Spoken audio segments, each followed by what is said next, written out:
Yes, I know I'm running late. I'm sorry. Things happen, places to be, people to do, and movies to watch. Now, today we're doing a double feature, which is the first of its kind, but will not be the last, because let's face it, we kind of suck at things, and sometimes we have to miss a day. So doing a double feature helps us make up for that. So, that being said, today we're doing Mark's two videos. One was Death Race 2000, not the new Death Race that came out, I think, earlier in the 2000s, but the original Death Race, which came out in 1975. And there's Bo. The other movie we're talking about is The Curse of Frankenstein, which was a whole lot better than I thought it was going to be, to be completely honest. And I recognize at least one of those actors. If you didn't, shame on you. And that movie came out in 1957. So, Mark, since you are here, and I was the one who was late, bad Connell. What movie do you want to start with? Because they're both really good movies. Let's start with Death Race, and then after that, we'll kick off our Halloweeny movies proper. So yeah, let's start with Death Race. All right. So with Death Race 2000, wow, there was a lot of pretty faces in that movie. A few faces that should have kept underneath the mask, but a lot of pretty faces. Did you have a particular racer you liked? No, not really. I just picked it out because it was just a guilty pleasure movie, and I remember seeing it, and I think I saw an edited version or something. But who showed it to me first? Yeah, who showed it to me first was my old man, because he liked it. I think he liked it because he liked David Carradine, because I remember he loved that show Kung Fu. Whenever that was on in reruns, my old man was always watching it. So I think that's why I got turned on to it. And then it was always one of those, it had a weird box. It was like in the video store. I just remember always seeing the video store, and like the box for that one was always like way bigger than all the other videos at the time on the shelf in the video store. So that was another reason. And it's just, I don't know, it's just a crazy ass movie and low budget. And that's my guilty pleasure pick for those reasons, I guess. Gotcha. Wow, those racers. I have never, ever seen this movie before. Obviously, no surprise, but never even heard of it. I don't know how it slipped by. I can see why it was edited for TV, but damn. But I don't know why I never came across it. You know, the edited version on TV or anywhere else. When I saw the remake, I was completely unaware that there was a previous one. And I can see why all the Gaslands fans out there put that, way up at the top of the list of inspirational movies for Gaslands. If you guys haven't played it or tried it, I highly recommend it, especially if you got some old Hot Wheels lying around. You're pretty much set. All right. Who was, since you? I was going to go with you next, anyways. Who was your favorite racer there, Shadow? There was nobody else to really like the main character. Everybody else, although Calamity, whatever, she wasn't as offensive as the other ones. And I don't mean because of that one particular country. I mean just because they were just the one who started with a knot and ended with a C. Racer? Hey, just because it's Justin's favorite racer. No, I don't mean that at all. I mean, they were just offensive to my intellect. It was just like, these are the most piss poor character designs I've ever seen. I could have come up with better in my sleep.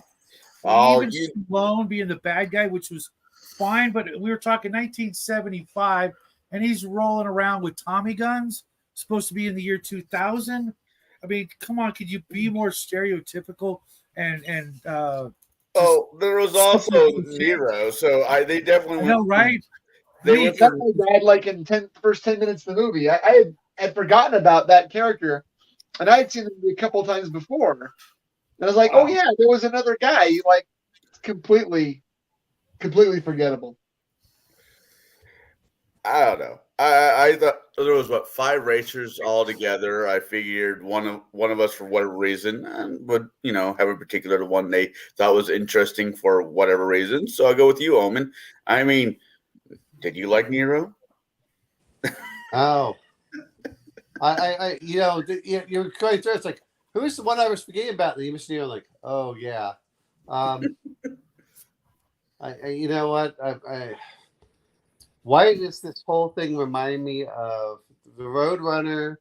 Exactly. Roadrunner. What was the Roadrunner meets? What was that one where they Wacky Racers meets Speed Racer? Yes. That's it was exactly what it was. It was like when I was watching, I'm like, did these guys just grow up on Speed Racer? Because the cars, the costumes, the goofiness, not so much the Wacky Racers, just because that was No, you kind of nailed it on the head. There's definitely parts of this movie where it was very much Wacky Racers. I suppose even Frankenstein. I'm just like, really, just the cape. Seriously, no driver the bolts on his helmet. Yeah. I was just like, the way he had that stilted walk at the beginning. Although I did actually appreciate the fact that the mask was a mask kind of thing, but that was like one of the most interesting parts. It was the fact that although it did get really interesting toward the end after all the schlocky Roadrunner-esque escapades were winding down. I'm just going to mention this much. Was it just me, or did you feel that Frankenstein was actually a different racer every time, and they just replaced him with kids that? That's he said that. He actually said that there was him and the Payne Anne Payne were at wow. The only part of her name I remembered was the Payne part. It wasn't something else. Payne was I was like, well, I'm government. I was raised in the government, an orphan, and they just blot us out. Sure. So that's what I felt about it is that they just replaced it with it's the Dread Pirate Roberts. Everyone just gets replaced. Exactly. As they would supposedly die, and then they just we'll just give you more and more makeup so it looks like that. So that was my feeling, but it's Roger Corman. I can't say that he's ever made a good movie, though a lot of them are entertaining. So do you have a favorite racer? You know what? I probably liked, what was it, Calamity Jane or whatever. That was fine by me. The fact that there was Sylvester Stallone completely threw me off. I was like, wait a minute, he's still playing the same character to this day. But yeah, there was that. You got to give it to the David Carradine when he runs over, what was it, the minister, or the priest, or whatever it was, and they're like, well, that counts as a death. Yeah. Oh yeah. That shouldn't count. What? I hate his guy. Yeah, I can't do Stallone. Problem with doing the Stallone impression is he really does talk out of the side of his mouth, and it's just it. Yeah. Anyway, what about you, Bo?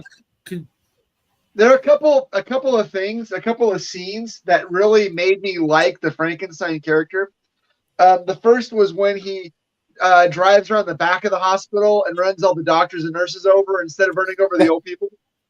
And then when he runs over the priest, and he'd be like, drops his glove, backs up, because it sort of shows at the beginning of the movie that he's not really pro-establishment. He says some things, like when he says to the girl when she's driving, and they try to run over the little kid rolling the tire, and the guy says, well, you need practice, and she says, so it gets easier, and he says, well, it never gets easy. Yeah. So you get there's this foreshadowing through. He's obviously in it for the game, but he's obviously also got some personality in addition. Well, yeah, like when he said, what was it about excellence and being the best and those sort of things. The only real that really stuck out to me too. Right. So the only real challenge left in this totalitarian society, he didn't put it quite like that, but it did seem You did, kind of. you did get that impression, though, didn't it? Yeah.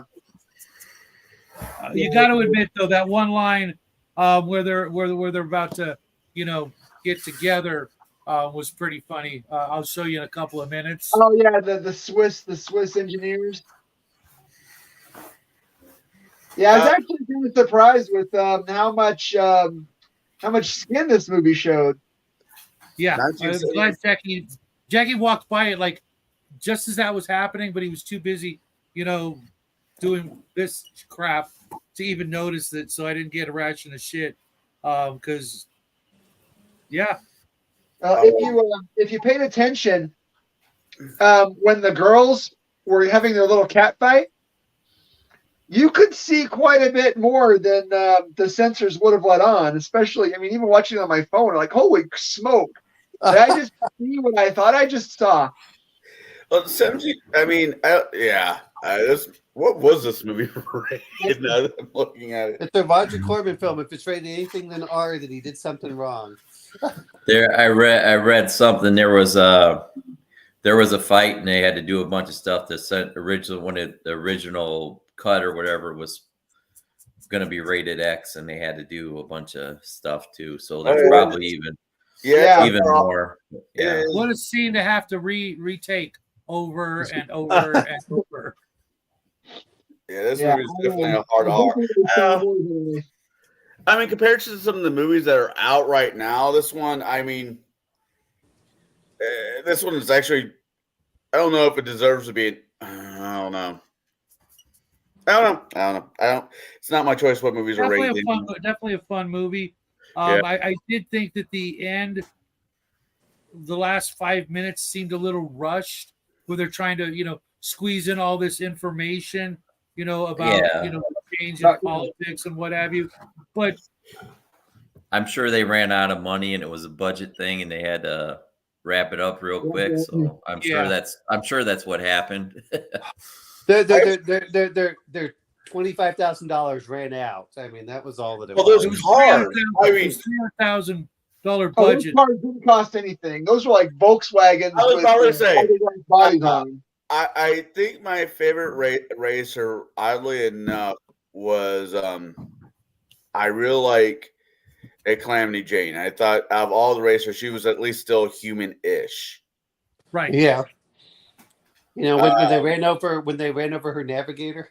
Yeah. And then she chases down. No, then again, and then the Yahtzee, she dies the literal Roadrunner death, where she gets distracted and goes, "Oh, detour! I guess I got to take the detour." Runs through the fake tunnel. Oh my god, that was so terrible. Well, we've talked about the racers. Hey, Raven. Let's talk about the cars. I mean, that was cardboard and wishful thinking keeping those things together. Oh yeah. Yeah. You got love on Volkswagen bugs with fiberglass shells on them. Yeah, they were just I'm really kit curious, cars though. or something. Yeah. The motors roll in the back. Yeah. So why did it seem like only Stallone's car had any actual weapons on them? No. Well, they all had teeth and horns. I mean, they're supposed to be melee weapons, right? They're for ramming things.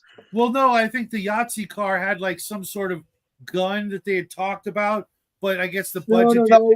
They called it a buzz bomb. Because they had that extra motor on the back mock-up, make it look like a literal, Ruger, not Ruger, but yeah. No, well, yeah, Third Reich. Can I say that without getting us in trouble?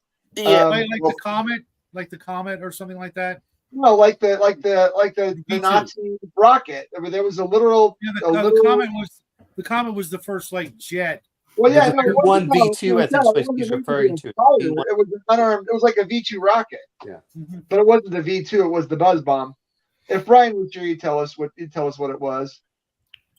I really wish these little flock cars actually had I don't know, spike wheels or They shot. I don't know. I don't think. Hey, Connell, you're expecting way too much. This has not been her, okay? So, All right. Well, okay. Did you have a favorite design car? Yeah. To be honest, the Yahtzee one was the cooler looking car. Which one was Frankenstein's that? car looked ridiculous.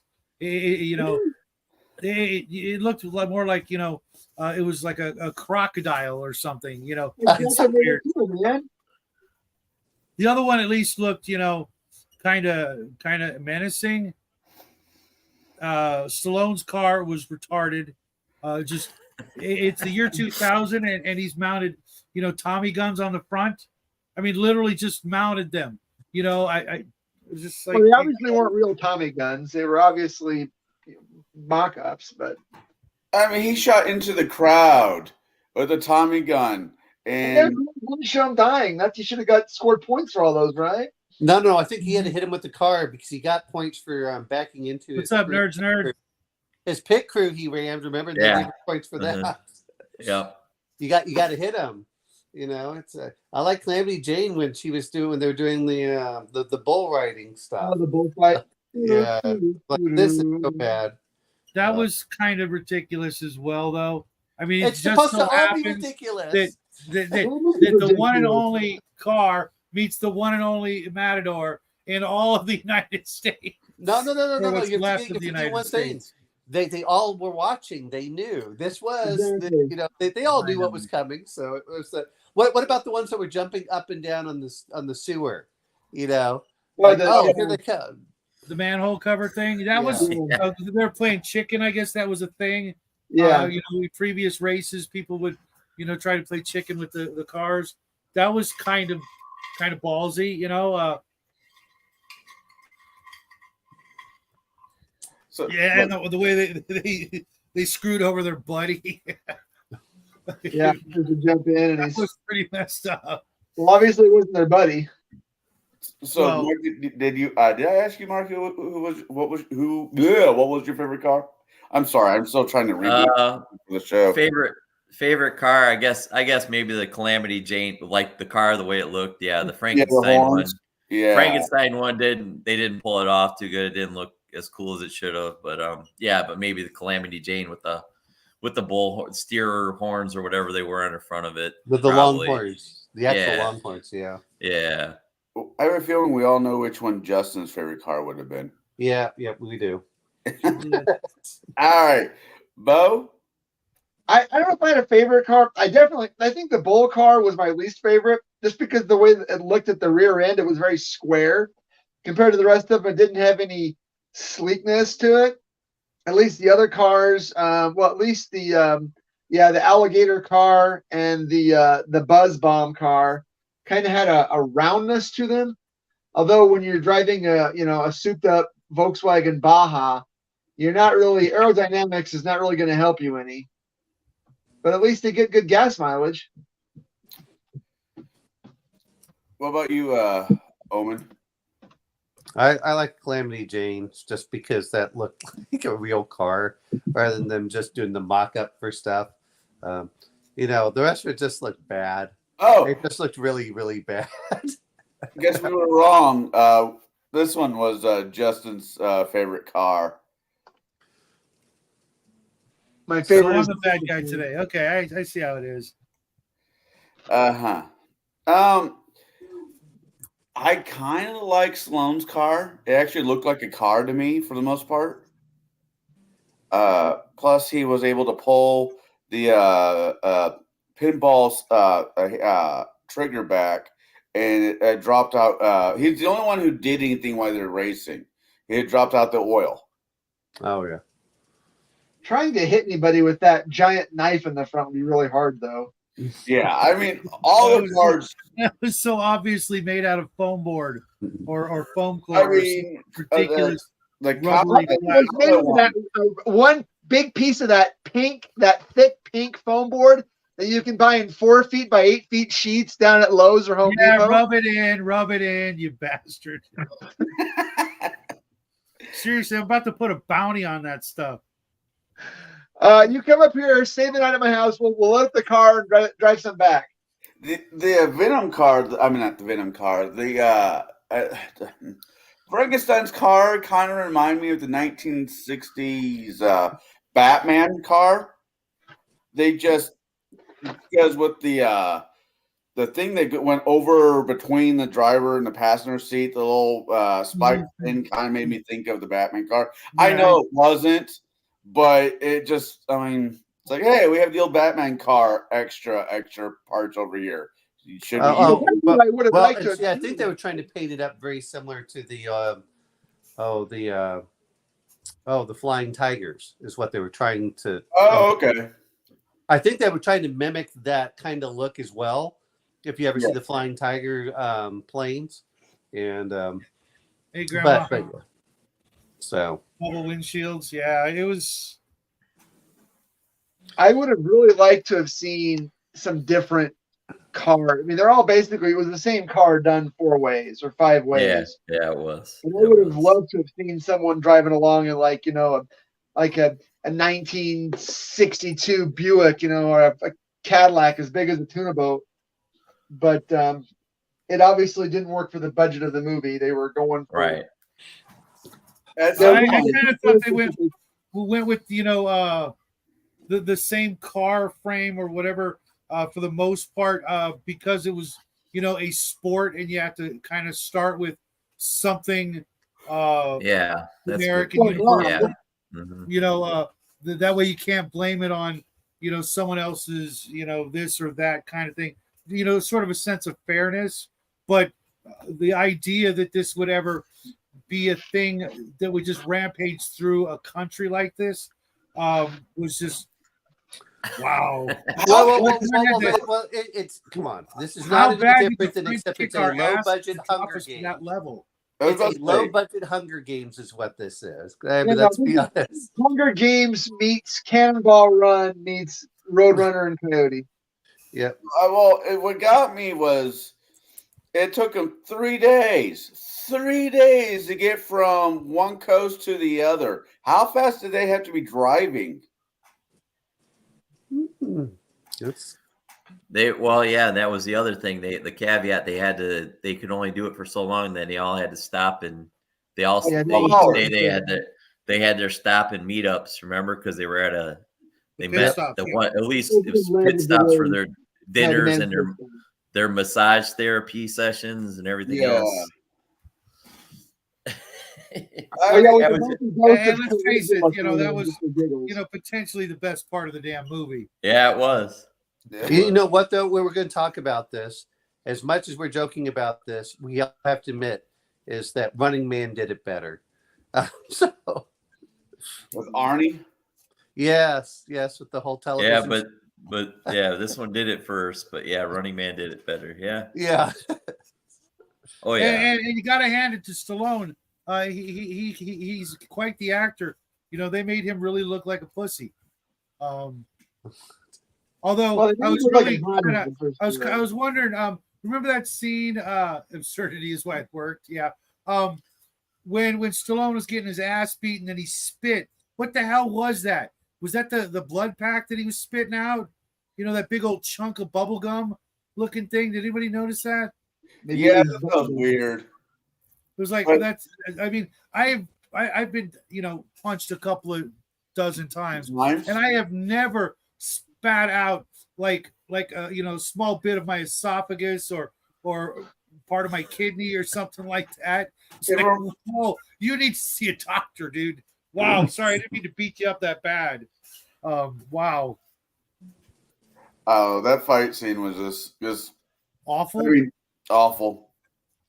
I can't watch just about any hand-to-hand fighting that isn't from Hong Kong if it predates, the at least the 1980s. Well, Rocky. I mean, Sylvester Stallone's fight scenes did get better because we got Rocky, and the Rocky. Well, we only got Rocky because he wrote Rocky. Yeah, I was about to say. Yeah, that's fair. No, wow. I mean, so many people miss that point. And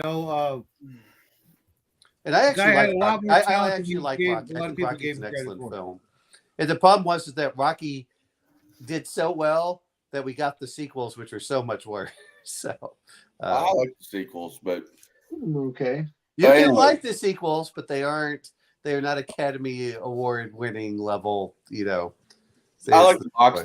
But let's get back to this movie. I'll explain the Sure. reason I like the Rocky movies another time. Because we do have 2 of these we have to get through today. Yeah. Next question.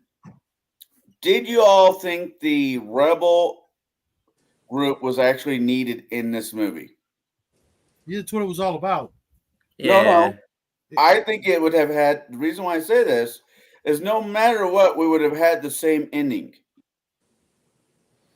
I agree with you on that part, but did you notice that they what they call their Paine?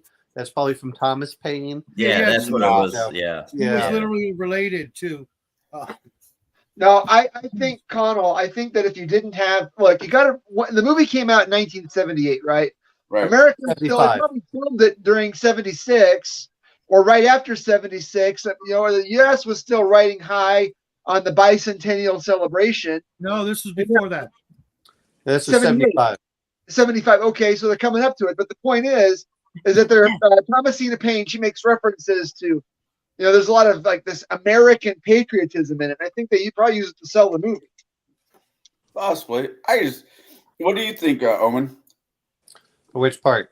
The Rebels? Yeah. Come on, if you didn't have the Rebels, then how could you remove some of the drivers in the Wile E. Coyote ways?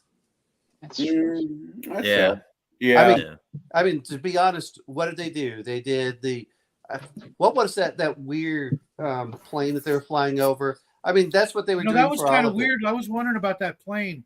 I know I've seen one of those before or something like that, but that was kind of interesting. That was probably where they spent a great portion of the budget was, either hiring it or, maybe just outright buying it.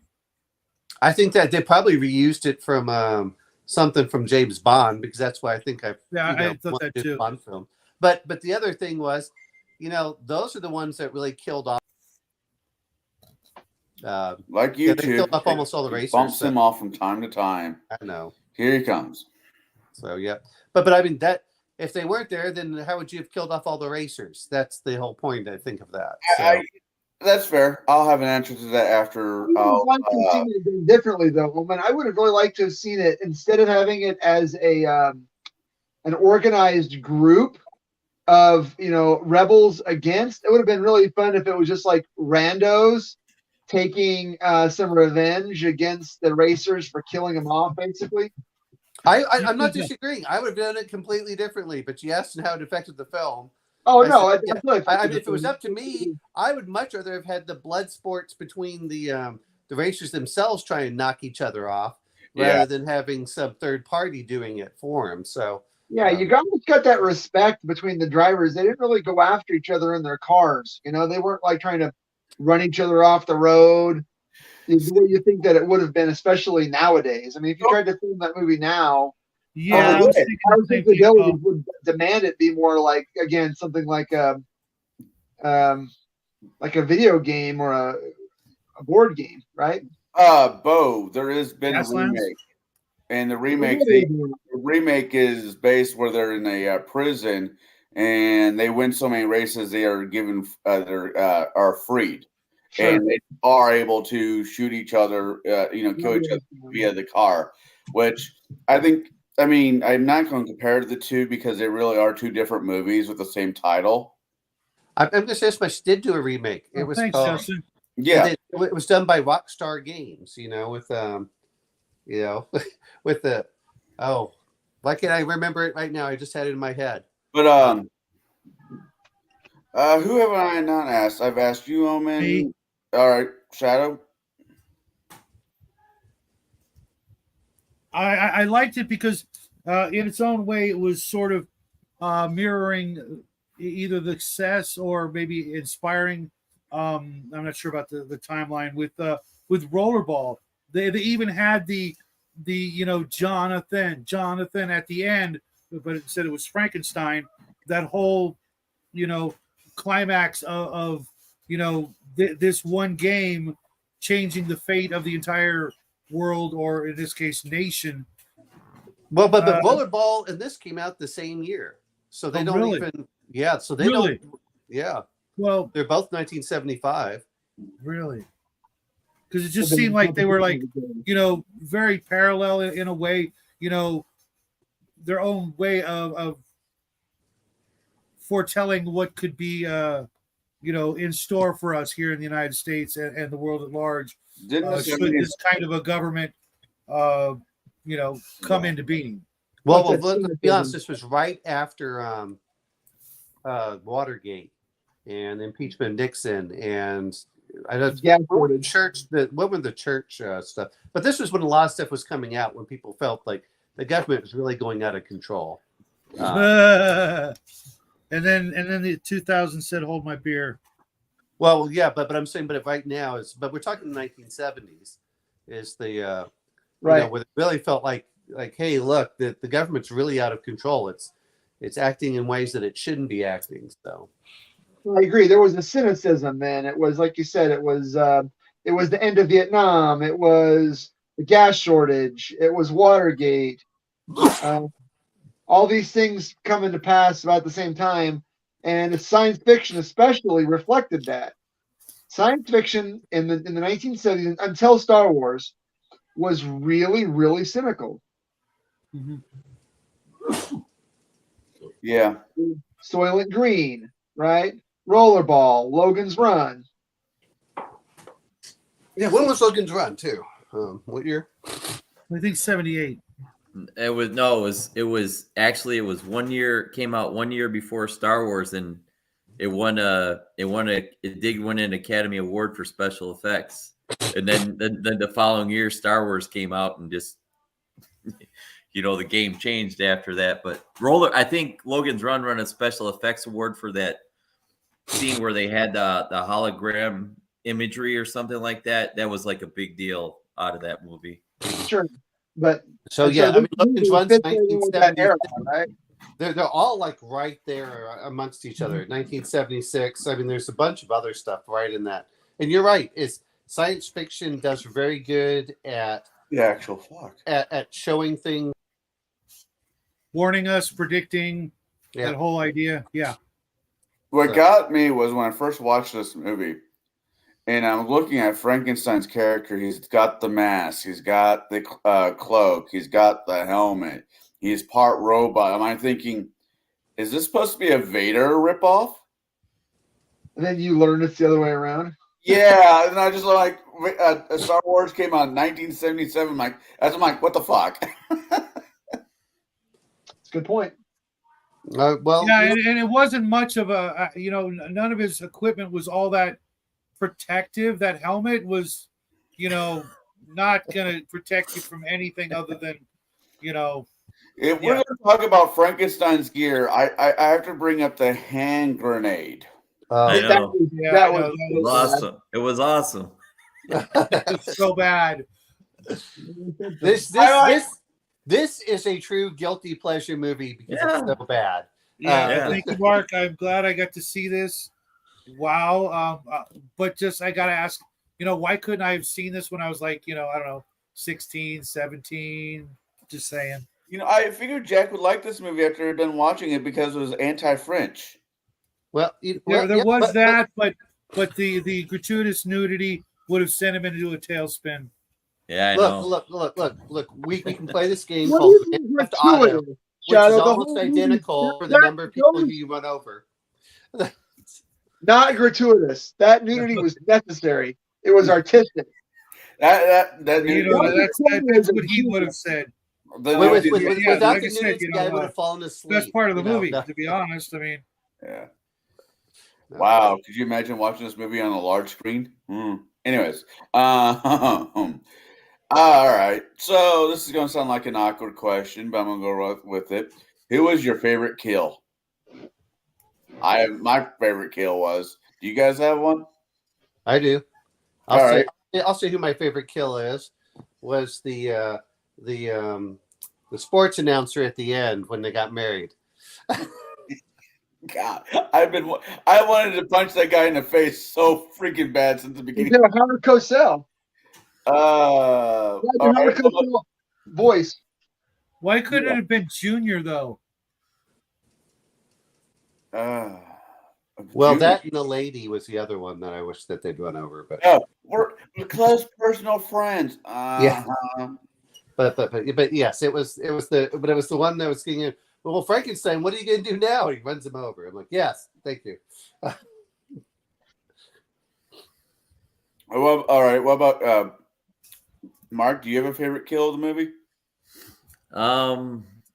It's either the whole thing, the climax one with the, when they threw out the hand grenade, or maybe it's the what I thought looked cool and was over the top, but the blood, the blood was, they had no budget for the blood. Obviously, the blood looked so fake when that one dude was trying to get back down the manhole cover, and they kind of half shut it on that guy, and he got. Oh, yeah, that was oh, yeah.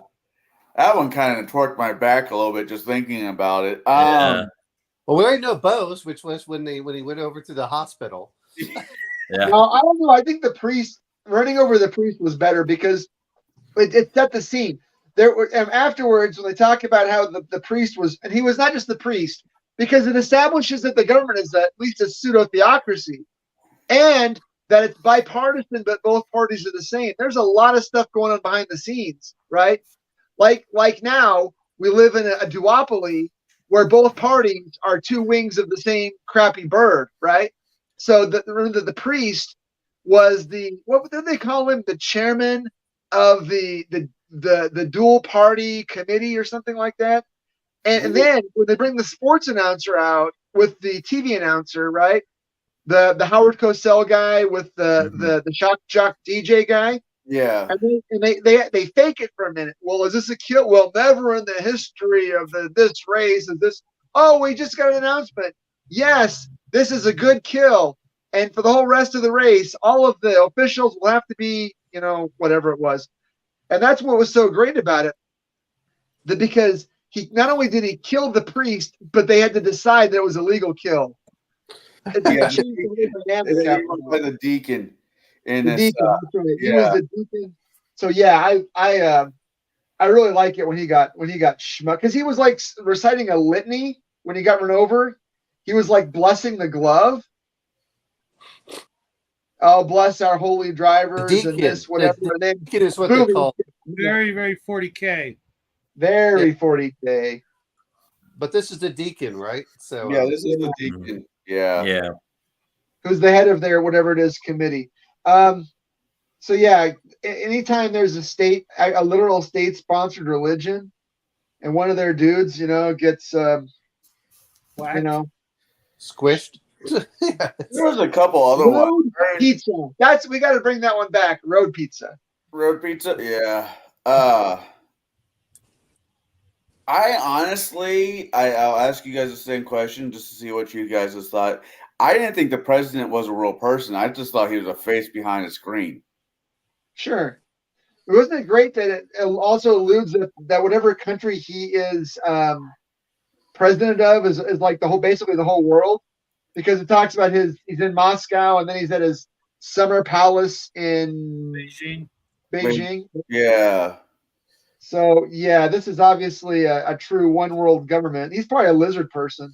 Well, no, all except for the French. Remember they were blaming the French. It was kind for of everything. Yeah. Did anybody notice the deal with the phones? How the French had destroyed not just the economy but their phone system. That made no freaking sense to me. I was like trying to work that. I wasn't seriously hard working. It made perfect sense. In 1970s, the telephone was one of the most advanced communication devices on the planet, and to squash rebellion, that would be the tool to destroy in your own country. How would the French destroyed it in America? That's what was so funny about it is you would need thousands of rebels or people throughout the country to knock down a system like that in the 70s, but yet the French were able to infiltrate literally thousands of sleeper agents to come in and take out that one thing along with the economy. You don't need that. You only need one guy with the captain French whistle. That's all it took to take out the phone system. If you actually look at like the phone freaks and stuff, from the Yeah, 1970s, and no, I'm not a freaking lizard person. And you forgot to ask me my That's favorite King kill. Kong. Oh yeah, who was your favorite kill? I'm sorry. My favorite kill was the kill with the fake baby doll dynamite. Knowing that the driver would not even think twice about going for those points of running over the baby as opposed to chasing the other people down. That was just wow. Yeah. Got what he freaking deserved. Or she. I forget who. It was a shitty. Was it Was Nero? the dude. No, Yeah. Nero got taken out. Yeah, it was Nero. Yeah. Yeah, it was Oh, Nero. yeah, I was gonna say, you could say your favorite kill is when the Yahtzee girl goes through the tunnel, and then when Connie King was chasing her, she goes over the cliff, and then her car blows up, as only a 1970s movie would. Yeah. Well, And then how much you like that Calamity Jane kept sleeping with the navigators, with Herman the German, and I was about to say I would not mind being her navigator. She is a pretty woman. What was her name? Hold on. which one? Mary Calamity Jane. Calamity Jane, which is also from Eating Raoul. Which is Yeah. where I first saw her from. Thanks, nerd. Thanks for that vote of confidence. I mean, don't get me wrong. Ann Smith, all the navigator, all the women in this movie that were I actually think look at Sylvester all of them. Stallone. I'd say all but one of them. She's the kind of woman that holds her head underwater and flush the toilet about 4 or 5 times. Which one was that one? Sylvester Stallone's woman. Yeah, that one She deserves, as Jade would put it, deserves 3 swirlies and then only pull her head up twice. Yeah. Works for me. Yeah.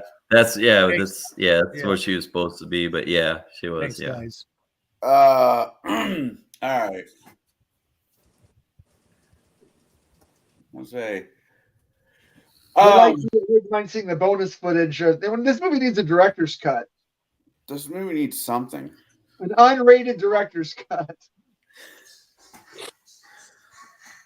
All right. So, who is your favorite actor? Not driver, but a character, but actor in this movie? Because there was a couple good ones in this one. I'll start with Mark. You picked this movie. Oh, as far as acting skill goes, Oh yeah, our actors. Who was your favorite actor in this movie? I can only think of David Carradine. I mean, I think even Stallone was still, I don't know, he was just pretty flat and whatever. I would say I would probably go with Carradine. All right. Shadow? Honestly, you guys should know my answer. Thomasina Payne. I really liked, for someone her age, I forget the actress's name. I did do the research. She was really, really getting into it, hamming it up, being the rebel leader. It was kind of, especially for 1975, she had to understand what was going on, and not saying she was old, but someone of that age might very well be like, oh, this movie is just, heavens to Betsy, I wouldn't want to be in this movie. But she's like, no, got it, nailed it. Yeah, I'm the rebel leader. America's going down the shitter, and I'm gonna fix it. Harriet White Medin. Born in March 14th, 1914, passed away May 20th, 2005. She lived a pretty long life. Was 91? I'm guessing so. Yeah, 91. I like Yes, Harriet you're right, Medin Grandma. from her that as well. So I liked what she did there. So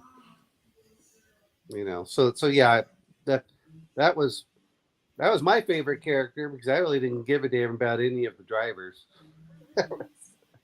All right. So, Bo? honestly, as far as this is not a movie that you watch for the acting, right? Right. Right. This is not a movie that you're going to see at like the Cannes Film Festival and you're like, oh, this movie's so great. This movie is. I presume that most of the actors in this movie took the roles because the checks cleared. Yeah. And again, I didn't watch it for the acting. Not in any kind of because it has that that movie of the week acting, but at the same time it has between the violence and the nudity. You obviously wouldn't see this on the Saturday afternoon movie Oh no. No. on your local UHF channel. Um, but yeah, I mean it was fun for an hour and 20 minutes, whatever it was. All right. Not So really. No one is coming out with any Academy Awards for this one. that is fair. Actually, the one person who did, oddly enough, is the one that was our favorite Rocky. So Sylvester. yeah. Yeah. Actually, I got two. So you don't exactly have one for this movie. This is what I'm hearing, Bo. Not really. All right. Well, I technically got two, and I Okay. love the fact that I got two. I love the fact that he got killed. God, I hated that character. Dan Steely. Dan Steely as Junior Bruce, the person who got ran over at the end. I thought did an amazing job for the shit role that he got. Oh, the shock jock. Yeah. All Oh, I yeah. kept thinking was this is, like Ruby Rod's great grandparent. Oh, Oh, yeah, so you mean from the Fifth Element? Yes. Yes. yeah, I can see that. And the second one, A slightly less curly Howard Stern. yeah. Second one is Dick Mark. I don't actually ever seen him in this movie, but for that time period, he is one of my favorite actors. He's been in a lot of movies I like. He was in Gremlin, Little Shop of Horror, Howling. He's been in a lot of good movies. When I say What's his good name? movies, Dick Burns. Dick Miller. Dick Mark. Dick Miller. Dick Hurts. Oh, y'all suck. Wow, this guy's actually been in more movies I actually like than not realize. Oh, come on, Just man. because your son took you on, hey Bo, just because your son took the video, All right. some video, doesn't most of the rest of us think of it that way. All right. So the question we ask at the end of every one of these would you recommend or watch this movie ever again? I'll start with you, Mark.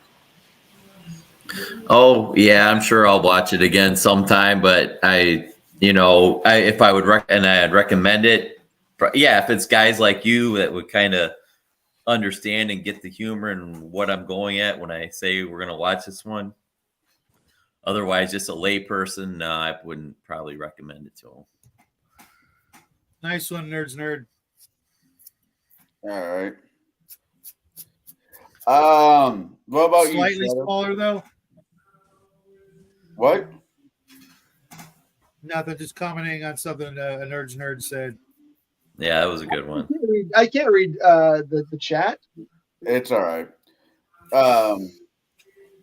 Would you watch this movie again, Shadow? Oh, absolutely. All right. It won't be for a while, but yeah, After Jack moves out? no, it's not that. It's just I just today is the first time in a very, very long time that I sat more than 2 hours in front of my own TV set, literally in years. Oh, you watched both movies in one day? Yes. Oh, wow. Yeah. I couldn't do both. With going to church today, going to church is today, I could not. I was trying to sit down and watch both of these movies. I literally fell asleep toward the end of the last one, and I managed to once again, luckily, pull it out, be able to watch the last 15 minutes that I fell asleep because it was the credits that woke me up. And if you're watching a movie on Amazon and you get it to you catch it before the end, you can rewind it and watch it again. But if not, you gotta like pay for it again to watch it again. Gotcha. Irritating. All right. Owen, would you watch this movie again? Would I? No, this is it. My current self says no. The reality of myself says probably at some point in the future I will, without intending to. That's my answer. All right. And Bo. So the first time I watched this movie, I watched it actually at work at the hospital one night when things were getting kind of slow. We used to have this, not really competition, but we have this kind of like this where we'd always pick the bleakest, darkest movie we could think of, just the bleakest movie, and that would be our movie of the week. And one night, one of my side techs picked this one, and we watched it, and I got done. And I was like, "Yeah, this is pretty freaking dark, really." So I would watch it if I ever get around to another, dark movie festival. It will be an automatic include. Okay. Now we're hopping over to the Halloween version of today's show, The Curse of Frankenstein. Where's the singing coming from? Frankenstein. The music. Not mine. Oh, it's probably mine. Hold on, it's probably mine in the background. My kid. Oh, sorry. Okay. Okay, there we go. Yeah, it's it is. Frankenstein.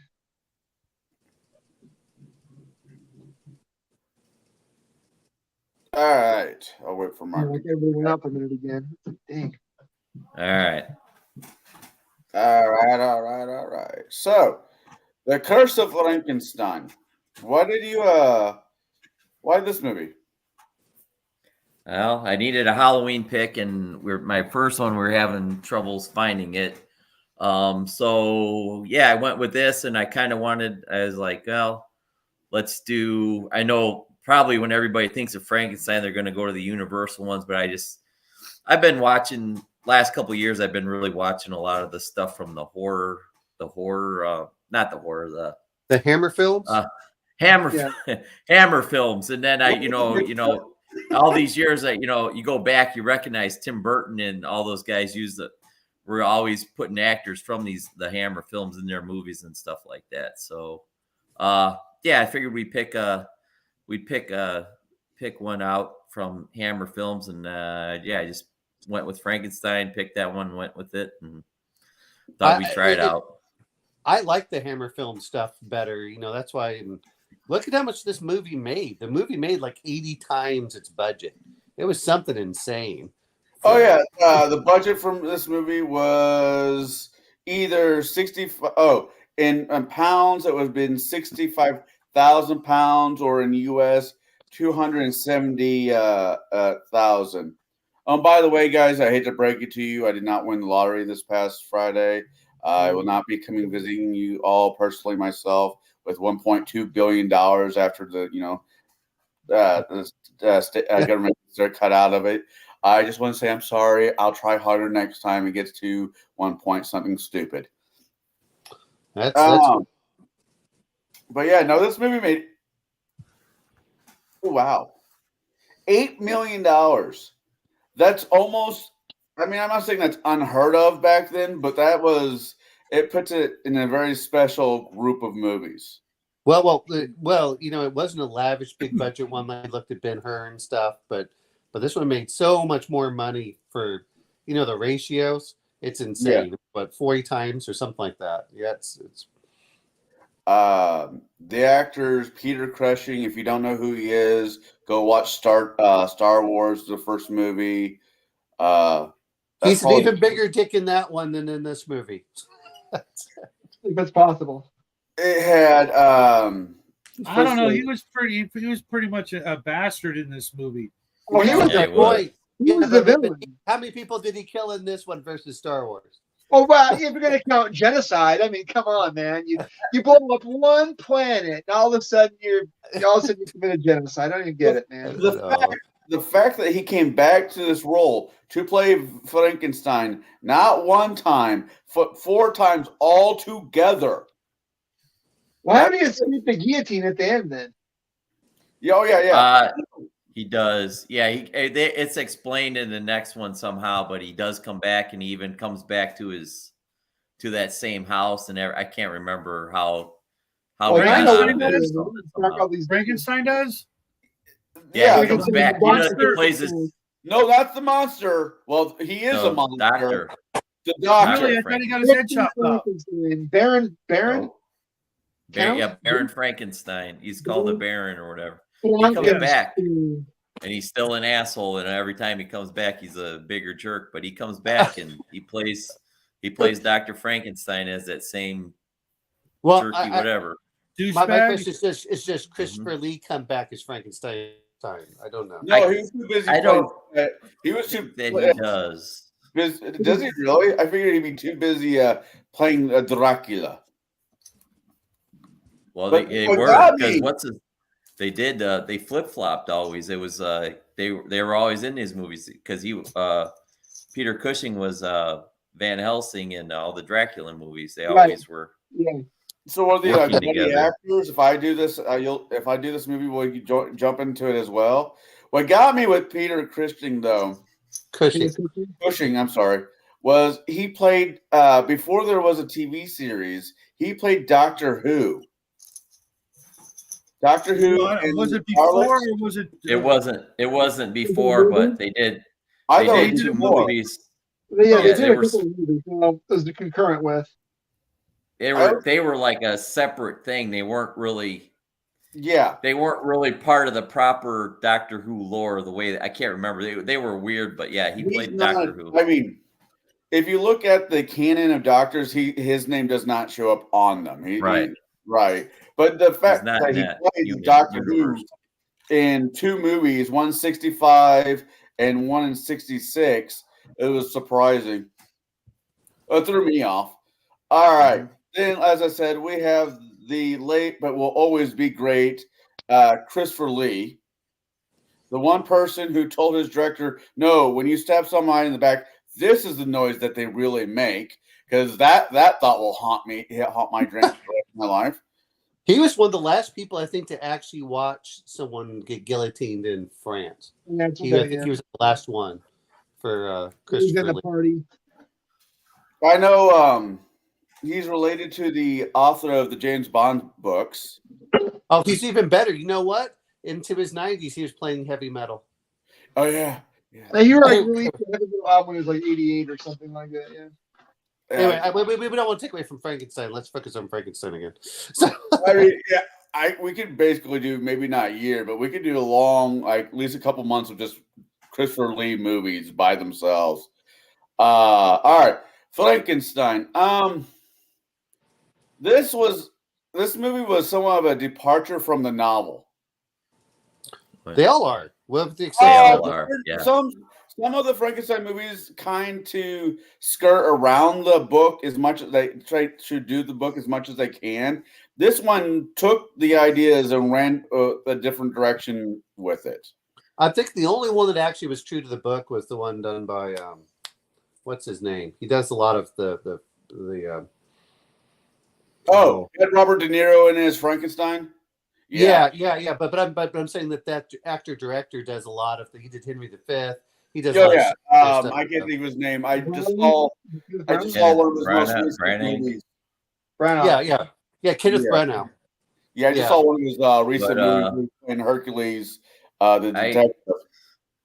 I heard I haven't seen it yet, but I heard there was I think it was made for Hallmark Channel, believe it or not, blah, blah, blah. Something like that. It was a mini series, and I actually heard it's done pretty well. And that's probably I've heard that's the truest one to the truest, made for film to the book. But it was made for, I think, Hallmark Channel, in the early 2000s. And I think Donald Sutherland might be in it for some reason. I don't know. I'll look into it. Now, this movie does have a extremely short list of actors. I mean, there's only at any given time, you maybe only had 2 to 3 actors in one room, except for like the wedding engagement. Well, you don't need more than about 3 or 4, and I think that's some of the strength of the Hammer films. Whenever you watched them, is it allowed you to really focus on the characters, and then a lot of the and how you pan things. I think that's part of the problem nowadays is they make everything with these long cut back and forth, whereas you could do blocking, and I think that because of that you have a lot better. And these are all, whether you like it or not, they're all classically trained play actors, so they're used to dealing with plays and doing long shots, which makes a big difference rather than today's where they do, where they flip back and forth between the actors all the time. So. I enjoyed the movie. I was just trying to. I normally write down certain questions or what I want to talk about when this movie. This movie does not exactly. I didn't know exactly how to pursue with this movie, other than talking about the movie itself. Not so much questions, but the movie itself, because this is a really well done movie for what it was. The bottom 3 bucks there. The costumes, the sets. Yeah, that's kind of the direction I'm thinking with. It was amazing. The costumes and the sets were definitely made for stage, right? I mean, you could tell that the walls and some of the scenes were cardboard. Yeah, there were a couple of times things moved when they shouldn't have. But that's okay.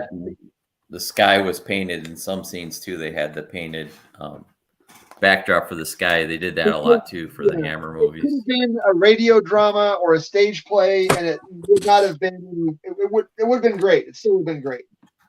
So, did everybody else laugh when he killed the professor, and the professor hit the floor, and the cardboard base of the floor just went in? Or am I the asshole? I didn't even notice that. Both can be true. That's fine. No, there's a scene for this one where he's going after that professor's brain, and he needs to kill him first, and he's having him look at the brain, and he falls through the railing, which looks like it was made out of cardboard to begin with. Yeah, it's definitely it was balsa wood. Well, then he falls down, and when he hits the ground, it flex in. It's like if you what was the one saying? Well, like a wrestling. No. It's like you got a package that has birthday wrapping, and you did the box, and the paper goes with it. I'm gonna say this much. That's what you noticed. All I noticed over and over is how that guy landed on his head, and I was like, "Is that a real person?" Because if so, they probably broke their back. I mean, the way they did land real weird. Yeah. Yeah. Weird. I hope that was a dummy, but it didn't look like one. I was like, ooh. Yeah. No, I think Bo's right. I think we could have sat down at our local, well, they're not so much local anymore, but a theater, a stage play, and get the same, almost the same quality of acting. But it's the actors that made the movie, Connell. I mean, again, you're getting A-list actors on a shoestring budget. Mm-hmm. And mind you, this was what, 1957, right? Yeah. Right. And so the audience must have been just blown away. It took England like 20 years to recover their economy from World War II. I mean, they had bread rationing into the 50s, for crying out loud. Oh God, did they really? Oh yeah. I'm not being a smartass. I really did not know that. Well, it took England a long time to recover from the the war economy. Even Germany for years had rationing with sugar and stuff like that. I mean, and they're all getting this stuff in the United States anyway. So, so yeah, to put a movie out with this quality of acting and really decent writing. I mean, it wasn't terrible. I really liked the plot device was that the professor's brain was damaged when Paul and Victor had literally a fight over the brain. Give me that. No, you give me that. No, you give me that. and it damages the brain, and it creates this waterfall, this cascade that goes through the entire movie, and culminates with what we think is Victor going to the gallows to get his head chopped off. It all goes back to this one scene where they fight over a cadaver's brain. I think it's great. But I had to laugh because when I saw him, I'm like, you knew he was getting a concussion when he fell on his head, right? I mean, the way he fell, it was like that brain's already been damaged. All right, I got a question. When did this movie first hit your radar, Mark? Oh, I don't know.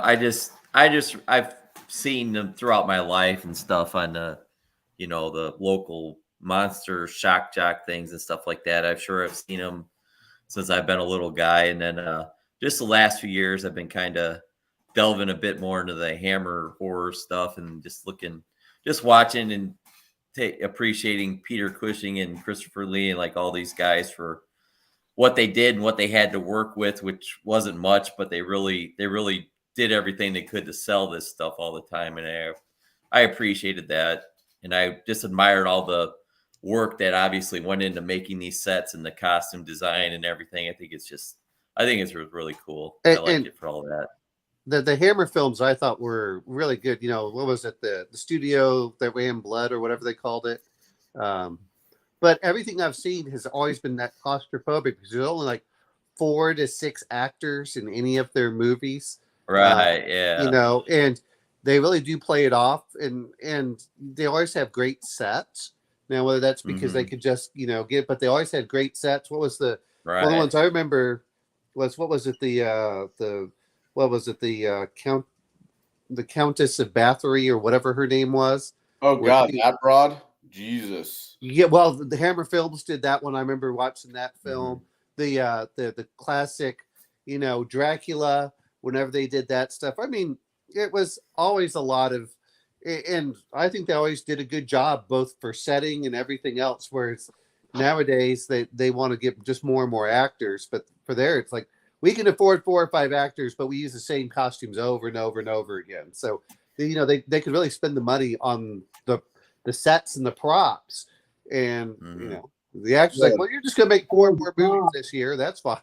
Oh yeah, freak. We need to talk about the props. Those the laboratory. I love the laboratory. The laboratory and all the fake Tesla coils and all the red Kool-Aid with dry ice in it. Yeah. Was that what that was? For the most part. Sure, yeah. Well, what else could it have been? I don't know. Yeah. I mean, I'm just curious. I didn't think it was like really legitimately real stuff. I just had really weird shady. Oh, it was definitely dry ice. That's for sure. Yeah, that's a good standby. Well, how did you like while we're talking about all that background, I thought, where, and I guess they used real eyes, and he's like, well, I want the eyes for this, for the, when they were taking him off of the gallows. And I said, Those well, were like the birds. they look like marshmallows. They were so bad. I couldn't tell because it would just be cheaper to go buy some local eyes from a pig or something and just those look like sheep eyes. When I looked at them, like, Well, I loved when you finally see Frankenstein's monster, he's actually blind in one eye, like from the factory. Yeah. Yeah. Right. Yeah, it was cool. Shot in the blind eye, not in the good eye. Well, Hammer Production has still producing movies. The last one they came out was in 2019. Well, it went bankrupt, and then someone bought the film studio. Yeah, right. I think they went bankrupt in the 70s or something like that. Yeah, in the 70s. Yeah, they were still doing them into the early 70s. These 2 guys, Lee and Cushing, they were still doing the Dracula and Van Helsing thing into the early 70s. But yeah, Hammer went under for a while, and then somebody bought him back because I know that the Harry Potter guy did some The Woman in Black movie, and that was that was listed as a Hammer horror movie. Yeah. Mm-hmm. Oh, The Mummy, that was the other one I remember doing. Yeah, yep. And The Mummy actually came up right after I finished watching this as something I might be interested in. Oh no, I watched this one earlier in the week, and I watched Death Race 2000 last night after Bruce's game. And the movie that came up after that one, though, was Surf Nazis. Surf Nazis Must Die. Yeah, Yeah, it's got a. and like if I didn't have to go to bed so I can make it to where I need, I'd be watching you next. So me and Justin Listen to talk about Surf Nazis is so bad, so bad. I watched it. It's got a great song by Nate. The title song from Naked Ray Gun in it is awesome. It's only like a 1.5 minute long song. You know, it's a punk song, but it's awesome. Gonna be a 1.5 minutes. But anyways, back to this movie. The laboratory was up in a attic. Well, yeah, but that's what it was supposed to be normally. Is I think even in the book it was supposed to be up there. My question was how did he get a bath full of acid? What makes you think he didn't create it himself? Yeah, he probably knew a guy. He had a lot of money. He knew. He's like I got a guy. They go get the guy who was recently hung, and there's like, well, the head. Look at the head. It's mango. We don't need the head. Chop. Blah, blah, blah, blah, in 30 minutes. Rubs his hands on his lab coat. I've worked in I've worked in a lot of labs over the years, cadaver labs, microbiology labs, chemistry labs. And we never rubbed our hands on our lab coats. I know it's not realistic, but anytime I'm watching a show where somebody's working in the morgue and working on a body for whatever reason, and it's like, ooh, it's lunchtime, and they just like put a little piece of napkin on the body and set the sandwich on it as they're talking to somebody. I'm like, ugh. I don't think they do that. Like that. Nurses do. Like there's the governing body called the Joint Commission. Yeah. And the Joint Commission says that you can't do anything like that, like around your nurse's station. But I guarantee every single night, all the nurses and the CNAs and the techs, they're all eating their lunches at those workstations. Every they do. Single night. They do. And you know what? It doesn't bother me. It's just, setting the sandwich on the body, I knew it was fake. It was just the fact that somebody's like, hey, for the scene, we're going to have you put a napkin on this guy's chest and on the sandwich as you're talking to some detective. I'm like, what the fuck is wrong with you? What made you think this is acceptable? Yeah, how did you like it when Frankenstein killed off his maid? Because holy crap, when he went over and he's laughing like, well, we don't know who the real father is of that child. I went, wow. That again, I know it was 1957, but when I found out that Victor Frankenstein was carrying on with his upstairs maid, like, holy crap, that is dark.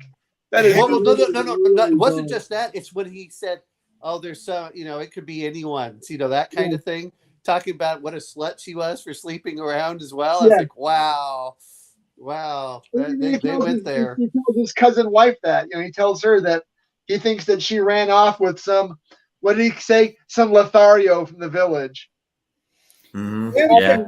Carrying on with the maid and actually bother me. It kind of, for that time period. No. It's the way he talked to her about it. What he did to her was absolutely horrible, but him having an affair with her, I rather me as a person, rather read about a guy having an affair with his maid than about ready to marry his first cousin. I'm just kind of weird that way. I'll tell you what, was his first cousin? What's his second cousin? I just thought I said his cousin. Everyone's got cousins that got married in their family tree. I promise. I know. That's no longer a tree. That's a wreath. Well, yeah, first cousins getting married. Yeah, that's pretty bad, but it was pretty common, especially if you had money. Oh, I know. I'm just me as a person. That's just because Connell doesn't have pretty cousins. That's all.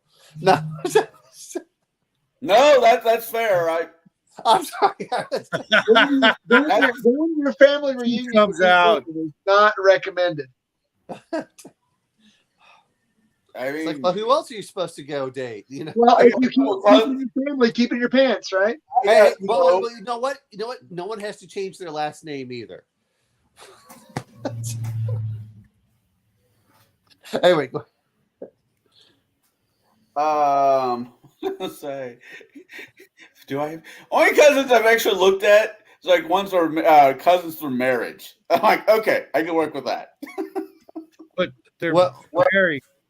Through well, marriage, they're not genetically related to me.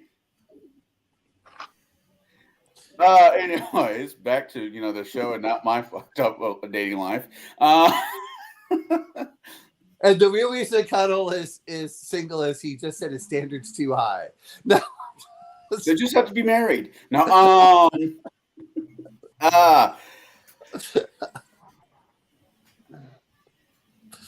yeah, watching the two films, the Curse of Frankenstein was a very culture. It felt very culture. It felt like I needed to show up wearing like a tie to watch this movie compared to Death Race 2000s. That one, all I needed was Pabst beer and a band T-shirt on. So there's a lot more than two. Between the actors, who do you think stuck out more? The guy who played Victor or the one who played his teacher? Paul? What? Wasn't his name Paul? Paul, yeah. Yeah. what surprised me is that he didn't kill Paul. That's what surprised me. I think he had lines. I think there was a line he would not cross. I don't know There where was that was. I mean, he only shot his cousin. He was trying to shoot / wife. There, I no, mean, but he shot right, her. there's I'm like, really? the scene, guys, when Peter Cushing as Victor Frankenstein, he says to Paul, he says, "We need a genius's brain, someone with intellect," and he stares right at him with those eyes. I thought for sure he's going to kill his buddy right there. Oh Yeah. yeah. I thought so too. I'm actually I don't know, man. I'm right there with you. I thought Paul was going to be on the. But no, He- okay, he turned out to be the real villain at the end of the movie, though, because he frames his friend, sends him to the gallows, marries the cousin who gets all the money, and he ends up with he ends up living like a king in the family mansion, right? That's what's insinuated. I don't think I think the only good person in this film was probably the monster, other than Elizabeth. I liked Paul. I mean, you talk about that, but you warned him repeatedly after Victor Frankenstein. The problem was that if he let him go, then Victor Frankenstein would have killed more people. I mean, he was responsible for killing off his maid. He was responsible for killing. He could have had him committed to an asylum or something instead of sending him to get his head chopped off. Yeah. He basically got evicted and sent to death for the death of the maid. My question is if he was getting rid of bodies via the acid bath, how were they able to convict him of her murder when there is no body? A body of proof. It's I thought they actually got him on the desecrating of the body because all they had to do was go in there and his head's been hacksawed open and the brain is missing. No, he got rid of all the bodies. He was very. He shot his cousin. That was probably just enough right there. If you go to Wikipedia, what they got him on was the death of the maid. But if you watch the movie, logically, I think from his point of view, he would have just gave her a bath, and there would have been nothing. Well, I'm kind of surprised that he didn't, use the maid for the bride of Frankenstein. He may have been looking at doing that. Don't spoil it for me. He may have been looking at doing that after the fact. It's like, well, I'm not going to get rid of her because I can use her for the bride for the monster. Which actually, if you've read the book, the monster is highly intelligent. and just confused in many cases. And I've always considered the monster to be the victim of these books, of the Doesn't book in the movies. I don't the know. monster man. doesn't the monster have a copy of Paradise Lost in his coat pocket? Isn't he reciting in the book? I think. I can't Yeah, remember. He yeah, might in the have, book, yeah, he has a copy of Paradise Lost. Him and Tom. and it's at the end after, and of course they're on the ship in the middle of the Arctic Arctic. Circle where he's going completely insane, and only when he dies of normal or natural causes, basically, does the monster grab his body and then go off to die into the wasteland. You know, I don't know if you guys are familiar with it, but the old Marvel Comics Frankensteins were actually really worth the read. Were they? I don't know. I've always been kind of funny about when comic book. I mean, I read about damn near any. That's not true. There's a lot of comic books. Film out of there. Dracula was good too. I was looking into them. Was there any part of this movie you wish they just did an extra few scenes of extra few minutes in that scene than than what they did? For example, when he's working on the body, trying to bring the body back to life, I thought if they just spent like an extra few more minutes in it, you could have got more out of it. I don't think you needed to do that. Was the whole point? Is I think that it worked well for what it was. Especially at the time, it was pretty gruesome enough when they showed the hands and the eyes. That was kind of the extent of the real horror of the movie. Otherwise, it was pretty tame. What I'm guessing is when the water goes down and he's just laying there, I guess if you just saw like the head move, just a twitch or a hand or something, just a twitch somewhere, then it goes off to Victor saying, "Hey, I need your help to Paul. I can't do this by myself." Just like a second more, just like a twitch, other than you hear the glass break and, "Oh my God, he's gone." I'm like, You know what though? That's let's be honest. This movie was known for its gratuitousness for the age. That's part of it. They gave it. The reviewers gave it a scathing reviews for that, and yet the people just ate it up because this is a perfect movie to show at a drive-in theater late at night. This movie does not have a rating. This is not a rated R movie. It has no rating. This is the B movie. This is the B movie, guys. Even B movies have ratings. Trust me.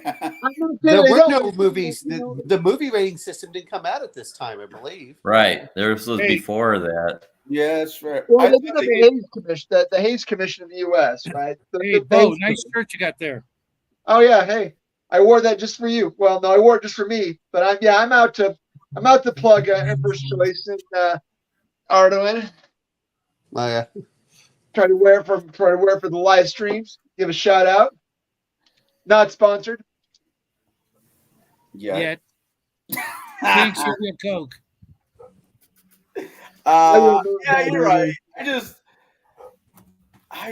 don't know what I was wanting from this movie because there's not much I really want from this movie because it was a great movie. I thought it'd be a little bit better, like I said, if the body of the monster twitched and only the audience knew that it happened. Something happened. Well, I'm looking at this. I don't know because I could actually see whoever was in the mummy sort of costume. I could actually see the chest moving. Did you? I didn't notice that. Yeah. Okay. Then they did. Then they did. And then I got nothing. Well, the chest start to heave as soon as the tank opens, or as soon as the tank's empty, or whatever. Having watched a lot of the 1930s and 40s, horror films, if you look at some of them with Bela Lugosi and things like that, this fits right in there. Except the Hammer films were known for actually having blood and gore in them, so because they were made. Right. I do think they could have done a little bit better job on the makeup with the monster. It was kind of a little over the top for me. I know they were trying to get away from the the universal image of Frankenstein that's still to this day iconic. I see kids all the time wearing the Frankenstein face on their t-shirt, and I'm like, I seriously doubt you've ever actually seen that movie, kind of thing. And it was pretty iconic, but they kind of botched it as far as I'm concerned. The makeup ended at his neck. You could see where the makeup was peeling off, peeling up from the neck on the Christopher Lee. Hey, it made its money. It It did made not more work than its back to money. keep something. It made back so much money that they decided to have Mhm. 4 sequels. Was it 3 sequels or 4 sequels? There was. I'm looking at the list. There was a total of 1, 2, 3, 4, 5, 6. They made 7 Frankenstein movies. Six of them. The first 6 of them had Peter Cushing. The 7th one had a different person as Frankenstein, Baron Frankenstein. That's great. So What do you I, guys think of 57, it? 57 through 74 was Peter Cushing. In the 1970, they had Dr. Frankenstein was played by some other guy named Ralph Bates. It was played by Ralph Bates. I don't know that name. It all masturbates.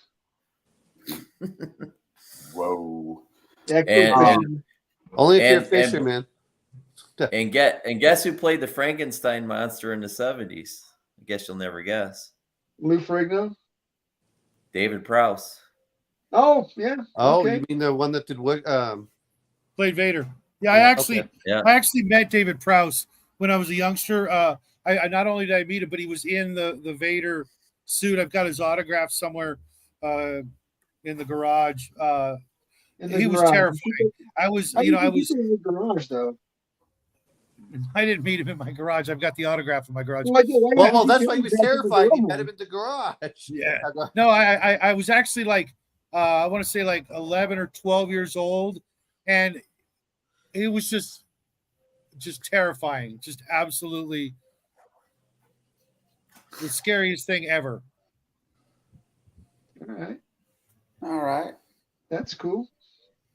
That's all it was. He was like, I don't know. He's like 18 feet tall. He's like 7 feet tall. Well, you know, He was a 10-year-old. he was a hill back But giant. yeah, I can see that. He was 6'40" is the way that the shadow's describing him. Yeah. Isn't that from Moose Turd Pie or something like that? Yeah, 5'40". Yeah, this big guy. Says, "My God, it's Moose Turd Pie. It's good though." So Dr. Demento. It's a shame that's still not a thing. I used to love Sunday nights right before school. Listen to Dr. D, man. I'm just wondering what kind of school he was going to, in the middle of the night, right before, no, I'm just, you said Saturday nights right before school. I'm like, wow, you went to a rough school. No, Sunday. I know. Except for he went to bed for school during that. I'm teasing him about it. It's like, it was an interesting show. I've listened to Dr. Dementos when I was in Germany. So now, after watching The Curse of Frankenstein, are you going to, in theory, because this is a sci-fi movie, would be considered. This is originally sci-fi. Is next Halloween? Are we going to have to watch Revenge of the Frankenstein, which would be the sequel to this? If we're going to do that, aren't we going to have to watch Young Frankenstein? Frankenstein. Elle was just talking about that. That movie's a classic. That movie is so good. But this actually really does make me want to go and get the Universal box set. That's got Dracula, the Wolfman, obviously Creature from the Black Lagoon. Those movies are just literally timeless. How long? Yeah, anyways, I was about ready to ask. Some of those movies are just incredibly short, though, too. Yes, they are. When we say incredibly short, there's still an hour. There's still an hour and 25 versus an hour and 40. So we're only saving 15 minutes. So. Right.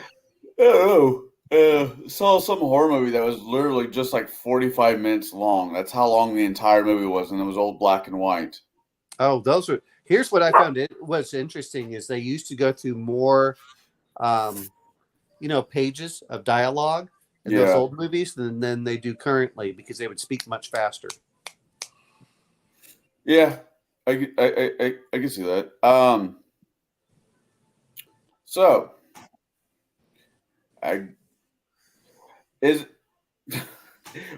This movie. Once again, it's just really weird. What was your favorite scene? Okay, what was your favorite scene, Shadow? Of this movie, wow,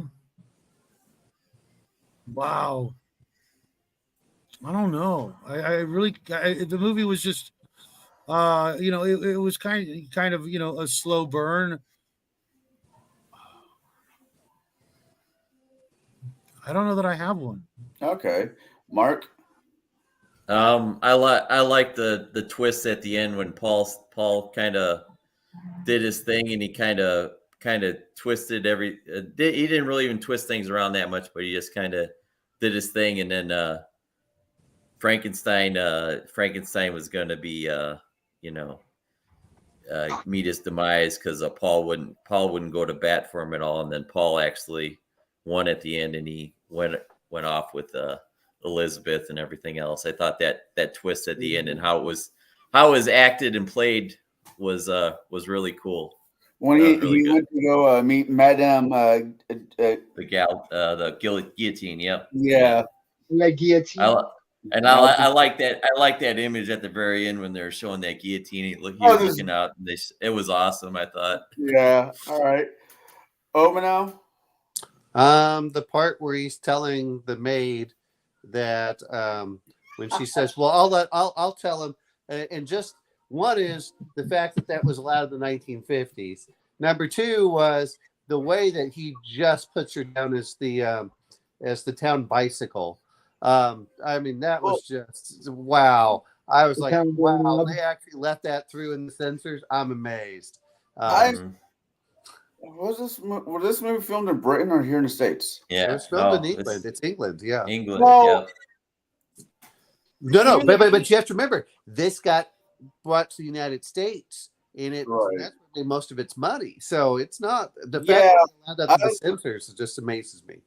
It's just Americans been a hell lot more prudish than Europeans, including the British. It's just because you had the Puritans coming over rather than the sleazy popes having children over there. So you got to put it in context.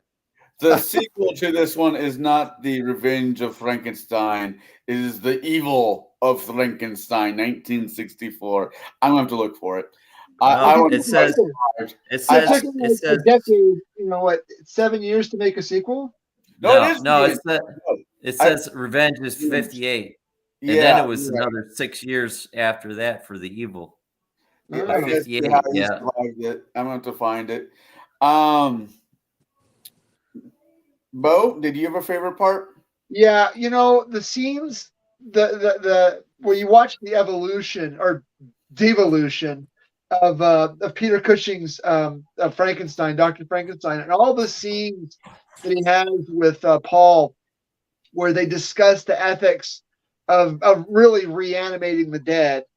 And there's that first scene where Paul says, "Hey, we've got 1 month. We've got to write this paper. We're going to present it to this medical committee." And Peter Cushing's like, "What do you mean? We're not there yet.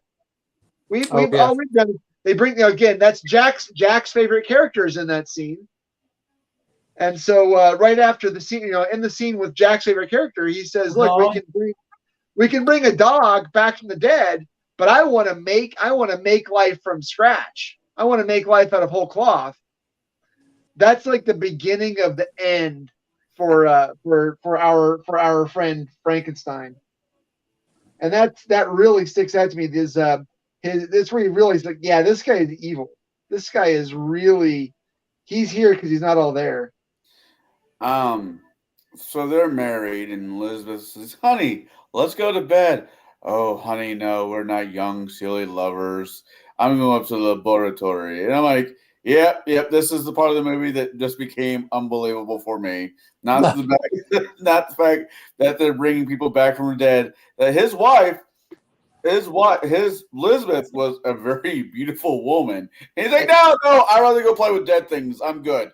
Hey, he only had enough, to go one time a night, and he spent it on the maid. It's true. He already used it all up The on maid the was dead by at that point. But I can't remember when she died for that part. Yeah, she was dead before that part. Oh, that's a bad joke. I'm letting that one go. Jesus, Lord, trying to let that one go as fast as I can. But no, all right. What was your least favorite scene in the movie? I'll start with you, Mark. I don't know. I guess maybe when the monster first escaped and that whole thing with him, and I guess that was kind of taken out of the book too. That whole scene where he has to run in with the blind guy, just a little bit of it. That part dragged for me, but it was just, I don't know. It was just I think a plot device to move it from one thing to another. But I don't know. I wish that could have maybe been done a little bit differently. But other than that. That would probably be my only little nitpick. Other than that, if I was good. All right, Bo. There pretty much any scene where there's no dialogue. I mean, I hate to say it, but kind of like Omen, where Omen likes to watch movies at like 1.5 speed. Every time where there was no dialogue, I just pushed plus 10 seconds, plus 10 seconds, plus 10 seconds, just to get to the next part of. I wanted to see what's happening next. I don't know if that's good or bad, but some of the transitions where there's like walking through the hallway, like, dude, it's just walking. Let's move on. Let's get the show on the road. Okay. I thought it was interesting in that all the movies feel they have to show how Frankenstein's monster is created, yet in the book, not one to describe on how it's never. It just happens. Yeah, it's never. Yeah, you're right. That's fair. Really? It's been a while since I read the book. Oh, no, if you read the book, it's just kind of like he goes up there and spends several weeks and comes back down, which, to be fair on all of that, is that allows you to use everything from the putting parts together of human beings to the very fact that you can say, well, we're going to splice DNA together and create it from that way. So, I mean, it gives you a lot of freedom to do a Frankenstein's monster without actually going against the core of the book. Yeah, every time I thought about, every time I thought about these books, I'm like, the biggest pain in the ass has to either be resetting all the veins, remapping all of, making sure all the, because in the book, it wasn't just one person, it was a mixture of like maybe 5-6 different people. And that means the doctor would have to reconnect all the veins to where they're attached to. Plus, you got a nervous system that you have to and I'm like, ugh. Well, I don't think, but like I said in the book, it just says he goes up there and he comes back. So, right. It doesn't say how he did it. He doesn't even say, even if you use different parts, he could, in modern era, you could just mix the genes together and grown it in a lab vat, which is, they're all the same thing. Go watch Species. Species is basically Frankenstein with boobs. I mean, come on. Yeah, I get it. I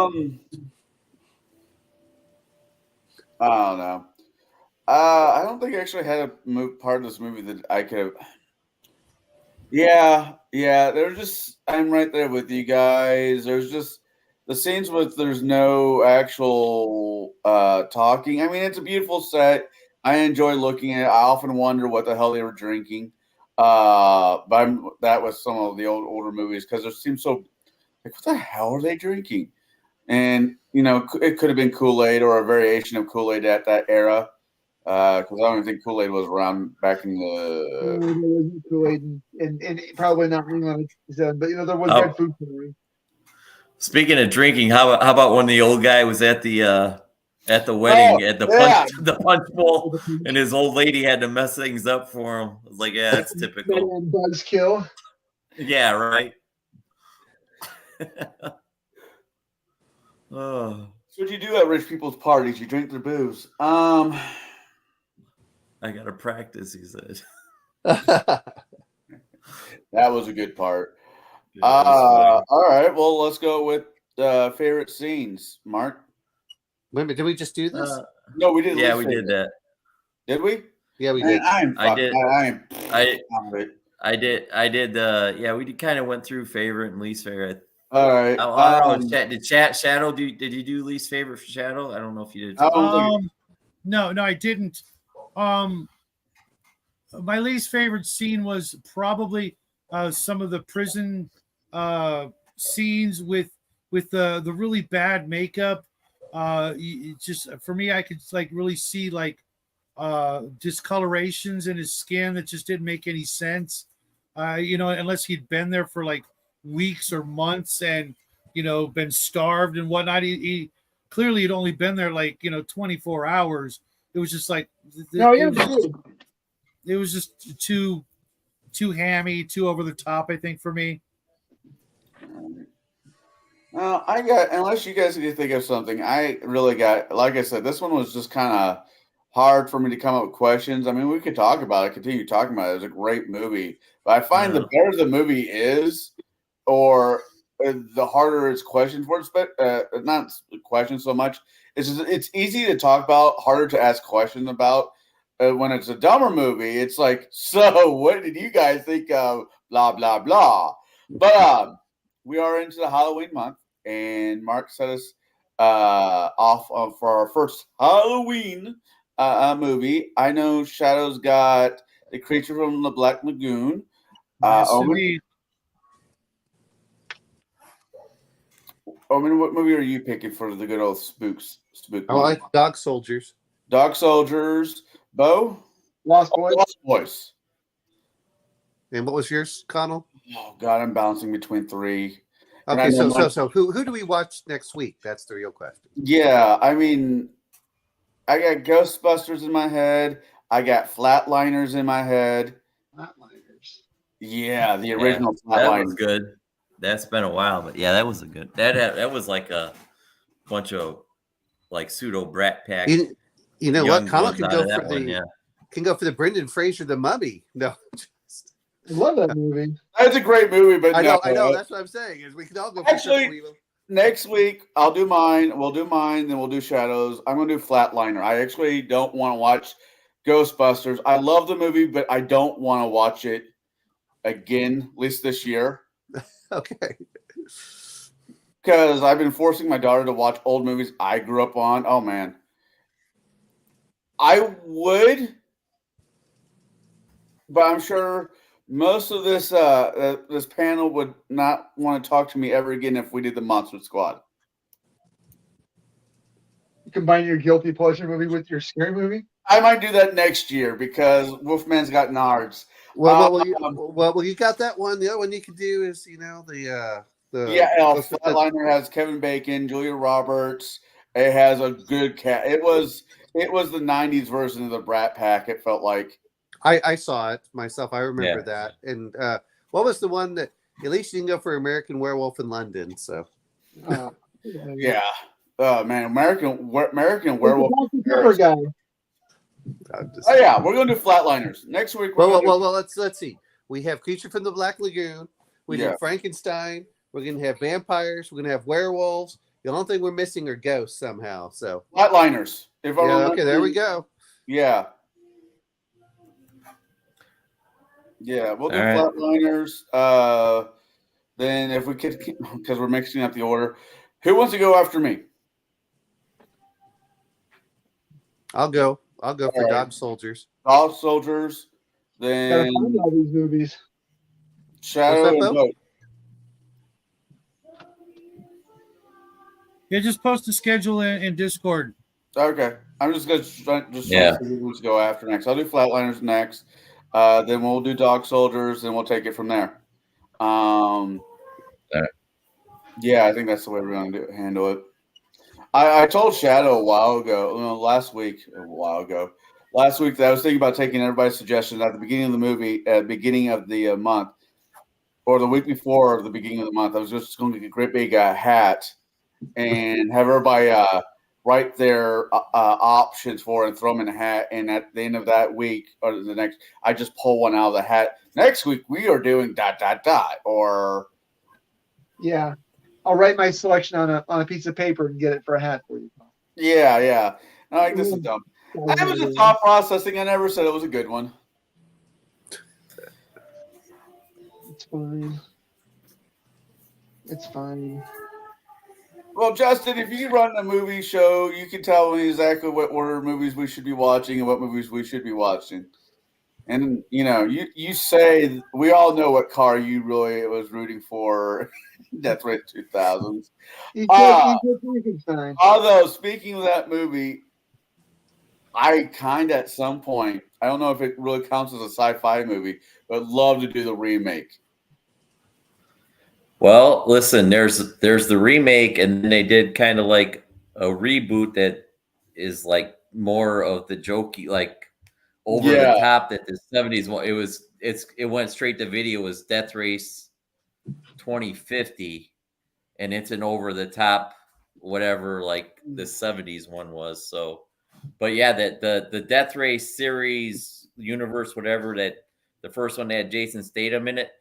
They made a ton of those that went straight to video after that Jason Statham one. I think he only made one, and that was the one I was introduced to, and I thought, for what it wasn't a bad movie.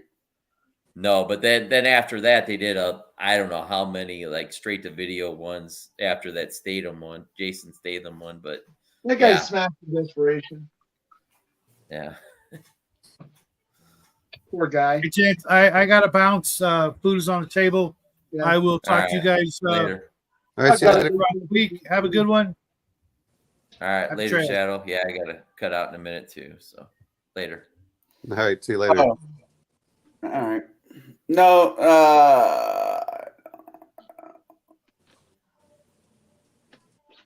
no, Monster Squad is not on the list. I don't know why it's not, but you can pick whatever you want, dude. I'm not going to tell you what you could do maybe sometime down. We could do like something with kids being the movies where kids are the heroes of or something like that further down the line. Or God, no, don't put children in movies. They just screw it up. You could do Goonies. It'd be on the same month as Goonies. I love the movie. If we're gonna do Goonies, that's fine. Yeah. Goonies, you could do it like, you know what I mean. You could do like Monster Squad would be in there, Goonies. If you put ET, I'm just gonna miss that week. No, I can't do ET ever again. I've seen that movie too many times. It would definitely be doing a campaign for Kid Month movie. What movies would you? Two questions we didn't really ask Connell about either of these movies is how would you make these movies your role playing game? Well, Death Race 2000 would definitely be the easier of the two, in my opinion. Yeah.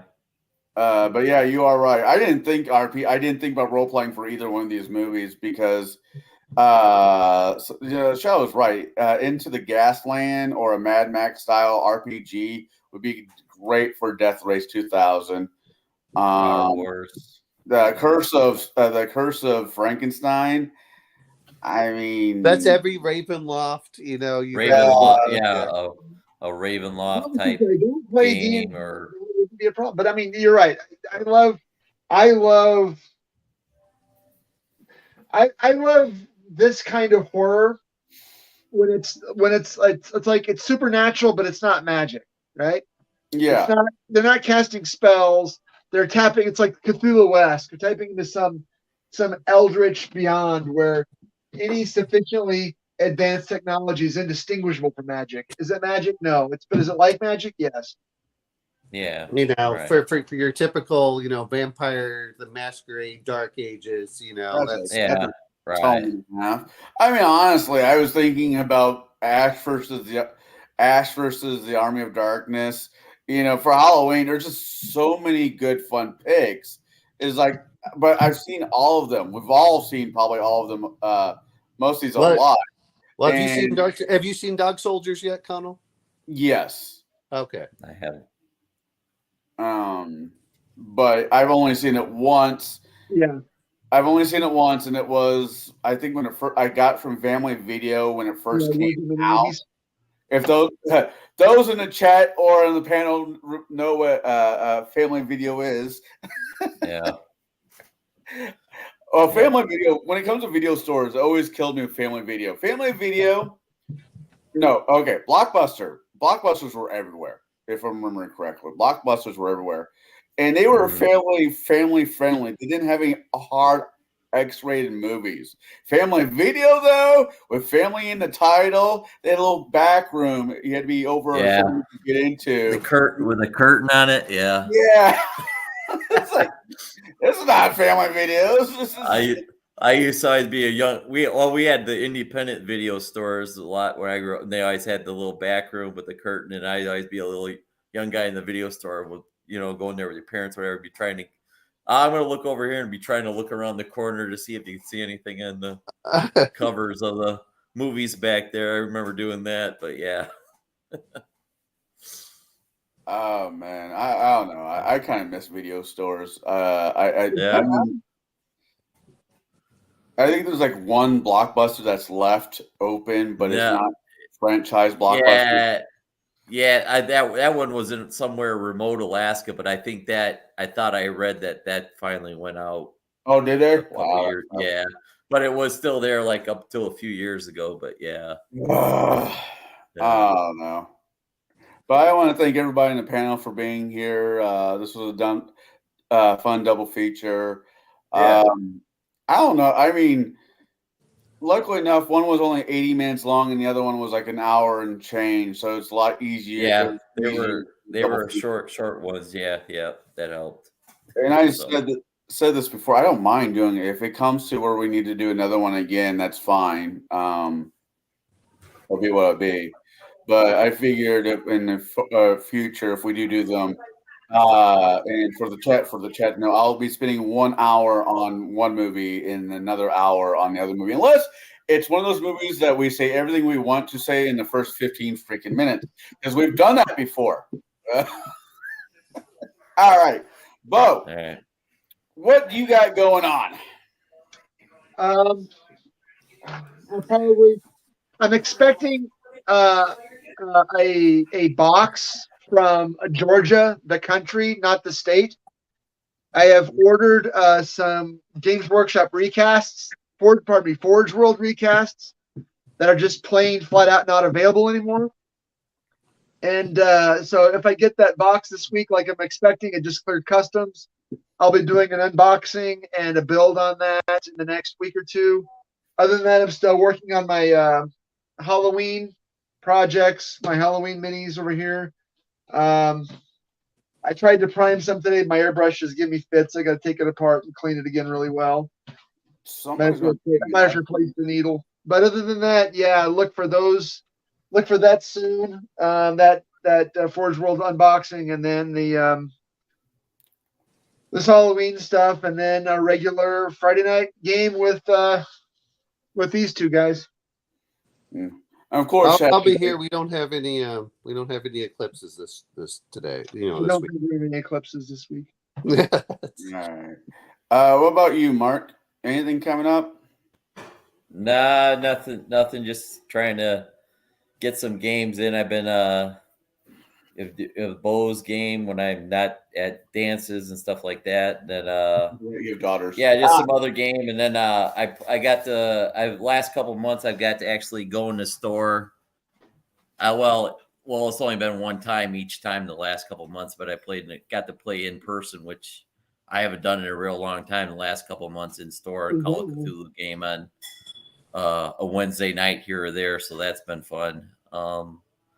But yeah, just trying to squeeze some games in when I can, and then doing this. Well, I know I've said this the last couple of weeks, but I'm thinking sometime after Christmas, after the holidays. All right, we'll try to do working on those books again. Yeah, we could figure something out. That sounds good. Yeah, I'd like to get. You got me into that, and I really enjoyed those books when we got into those. So I'd like to do that. I mean, Bo, Omen out, if you get the spare time to actually Audible, not being sponsored by them, but if they want to sponsor me, I'm not going to say no, thank you. Or Jim Butcher. Jim Butcher, I enjoy him, all his writing so far, and I think he's even did a few TV show episodes I've enjoyed. I could be wrong. Well, the Audible that's a big deal because that who's that guy? The vampire funny guy. Always Games reads Master. the book. Yeah, Yeah. he always reads as the Harry Dresden in the Listen. books, right? Yeah, yeah. There's like only one he didn't do because of scheduling, and that was read by not Danny Glover but John Glover, who Okay. was in Superboy guy.